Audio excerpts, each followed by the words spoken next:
What's going on, guys? I know it's been a while since I put a video out, and I'm sure this isn't the type of video you're used to seeing on my channel. I don't really want to get into why that is.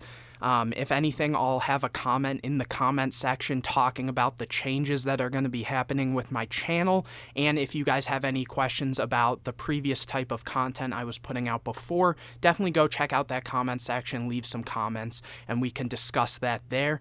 But if you came for this video specifically, this is going to be my hand artifact Traptrix deck profile for the 2014 NAWCQ format as it's taking off again as a Time Wizard event, and I'm extremely excited to talk about this as this was one of my favorite formats in all of the history of Yu-Gi-Oh! Since I've been playing for over 15 years at this point, and I have a ton of decks for this format just because I thoroughly enjoy playing it. I think it's extremely skillful, and you're definitely going to be seeing a lot more deck profiles and videos on this format. So real quick, if you wouldn't mind, go subscribe and drop a like on this video. And without further ado, let's get into this deck profile. I'm going to briefly describe what some of these basic cards do, as this deck is the deck that gave H.A.T format its name, as well as the hands, artifacts, and Traptrix are splashed into so many different decks that it's going to be extremely important to know what these cards do, as if you're getting into this format, you're going to see these a ton. So I'll briefly describe it along with tech choices and why I chose not to play certain things, but let's get started with the monsters. So starting off with the hands, I play 2 copies of Fire Hand and 2 copies of Ice Hand. Pretty much what these do is when they're destroyed by battle or card effect, they'll have a different effect. So for example, when Fire Hand's destroyed, it will destroy an opponent's monster and special summon an Ice Hand from deck, and Ice Hand will do the same except destroying a spell or trap and then summoning a Fire Hand. So some people will choose to play 3 Fire Hand and 3 Ice Hand. I've also seen other builds play, 3 Fire Hand, 2 Ice Hand. Personally, I really like the 2-and-2 ratio. From playing this format, I found that a lot of decks in general have a lot of normal summons, and you don't really want to see multiple of these because, again, it takes up your normal summon. There's other good normal summons in this deck, and these can really just crack boards easily. So I think 2-and-2 is the perfect ratio. If you want, test with 3-and-3, 3-and-2 like I mentioned, but personally I think this is the perfect ratio, especially since you don't want to see multiple in your opening hand. Moving on to the artifacts, we play 3 copies of Artifact Madolche along with 2 copies of Artifact Beagletech. Some people will call this blue and this red, but in general, what the artifacts do is you're able to set them in your spell and trap card zone as spell cards, and then on your opponent's turn when they're destroyed, you can special summon them, and then they have effects based on which one they are and what they do. So Madolche, basically when it's summoned on your opponent's turn, special summoned on your opponent's turn, it can pop face-up cards, non-targeting, which is really good as interruption. And Beagletech, what it does is when it's special summoned on your opponent's turn, it can pop up to 2 spell and trap cards you control, which can then trigger your other artifacts. For example, popping a Madolche, summoning the Madolche back, and then popping a face-up card they control. And they're also both 5s, so it helps you go into rank 5s.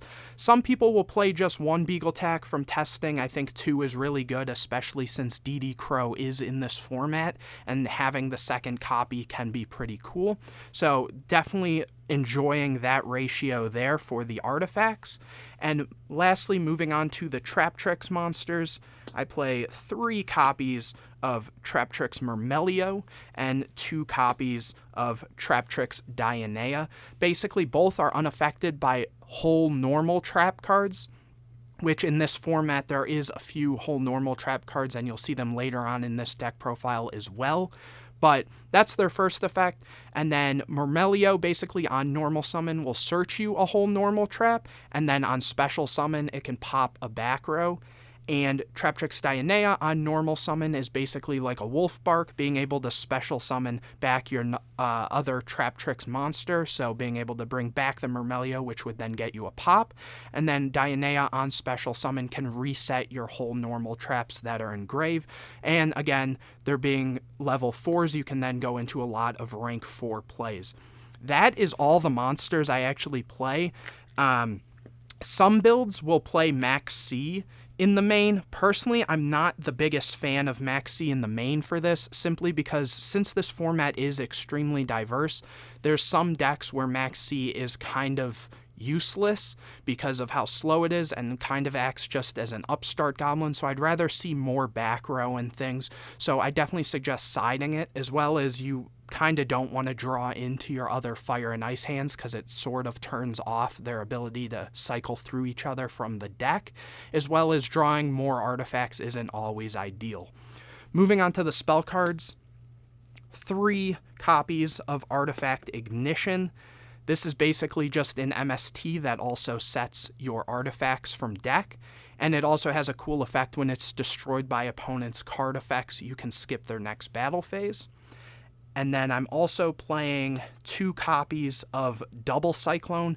Pretty much this will just pop one of your back row, pop one of your opponents. So on your opponent's turn, you can pop your own artifacts and pop one of theirs and just get free pluses out of it. It also works with some of the traps and things that I'll go over coming up, so keep that in mind too. After that, I play 3 copies of Pot of Duality, just being able to find stuff you need in your deck, and also you play a lot on your opponent's turn with the artifacts, so the restriction of not being able to special summon doesn't come up that much. 2 copies of Soul Charge. This is another card where you can technically play 1 if you want. I think 2 is really solid just to have it as an option, but I would definitely side 1 out going into games 2 and 3 in most cases. And then for the last 2 spells, I play Dark Hole as a way to clear boards, and Mind Control, able to take opponents' monsters and turn them into your own Xyz, is really strong. Next is a big brick of cards, which is the trap cards. I play 3 copies of Artifact Sanctum. This basically just special summons an artifact from your deck, so during your opponent's turn you're able to just quick play, basically summon one of your artifacts, and for example if you summon Madolche you can then pop a card, Beagletech you can pop your back row, which hopefully you're popping a Madolche and then popping an opponent's card. The only downside is you can't attack with them the turn that they are summoned, but it's really irrelevant because you're always doing this on your opponent's turn. Next, I play 3 copies of Call the Haunted. This is more of a more recent addition. Back in 2014, not that many people really went with this option, but nowadays in recent H.A.T format tournaments, it's really, really cool being able to recycle your artifacts that are in grave, and this will trigger the effects to pop opponent's cards, for example with Madolche if it's summoned on your opponent's turn. So that's really cool, as well as you can summon back things like Mermail to then pop opponent's back row. And if you overlay with the monster that this is used, this will stay on the field. So that's why I was saying with the Double Cyclone, it's another cool card because you can then pop your dead Call the Haunteds. And there's also cool interactions with that specific play once we get into the extra deck. But really, really solid card. Next, 2 copies of Breakthrough Skill. This kind of acts as 2 negates because you're able to negate an opponent's card, and then on the turn after or whatever besides the turn that it was first activated, you can banish it during your turn only, and it negates another card. So example, if you're playing against your opponent who's playing artifacts and they try to summon a Madolche on your turn, you can basically just banish this, negate the Madolche, and keep playing. So this is really good, especially for the mirror match. Then I play 2 copies of Traptrix Trap Hole Nightmare. Some people will play 1, and if not, they're playing another trap hole besides it, usually a Deep Dark Trap Hole or a Void Trap Hole. I think this is generically just better. I would side the other trap holes. The only other one is obviously Bottomless, because it's also probably one of the main staple cards of this format for most decks. And then lastly, there's only 3 more trap cards I play. Compulse, Torrential, and Warning. These are just kind of the 3 best trap cards you can kind of be playing besides the ones mentioned previously. And that is it for the main deck. An even 40 cards, really, really solid, really consistent as well. Now moving on to the extra deck, I play 1 Gaia Dragon, the Thunder Charger, which basically I can just stack on top of one of my rank 5s to, it has a lot of uses. I'll explain that once we get into those rank 5s, and it also does piercing damage, which comes up a lot. I play 1 Tyrus, basically can't be destroyed by card effects while it has materials, and pops cards when it declares attacks. I play 2 copies of Constellar Pleiades. This is like your MVP, just being able to quick play bounce cards on the field. So getting into what I was saying with Call of the Haunted, this will be able to bounce your dead Call of the Haunted so you can reuse them. It's also cool being able to, summon Pleiades, bounce a card, and then go into the Gaia Dragon. If need be, or just having disruption on your opponent's turn is really powerful. For example, if they go into their own Silent Honor arc, before they can take it, you can just bounce it. Lots of cool interactions with that.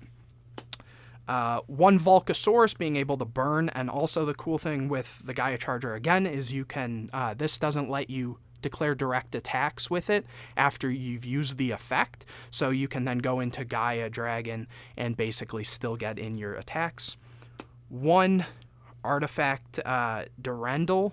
Lots of cool plays with this. It basically turns your opponent's monster effects and normal spell and traps into popping your own back row, which can trigger your artifacts. It also has a hand shuffle effect that doesn't come up super often, but it is there.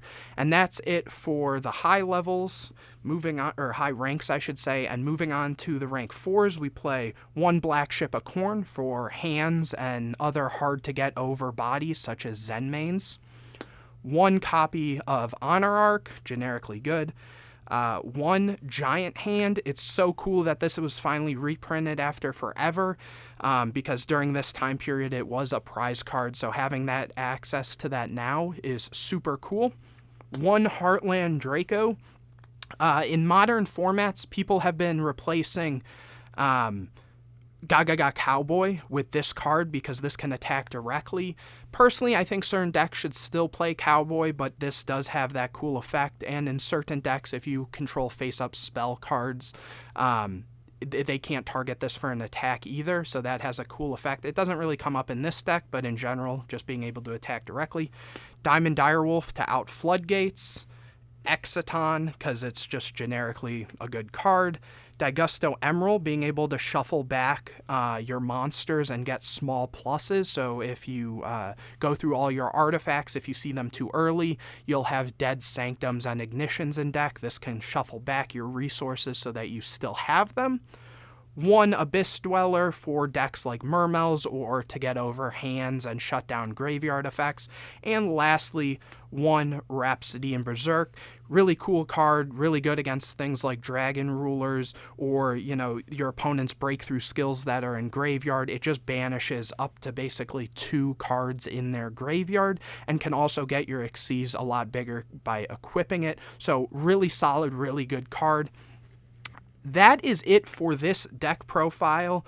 If you have questions about siding or siding patterns or just questions of why I played certain things or didn't play certain things, definitely let me know in the comments section, or if there's other decks you would like to see. I plan to put out a lot of different deck profiles for the meta and rogue decks and things of such, and have a lot of gameplay and different things as well.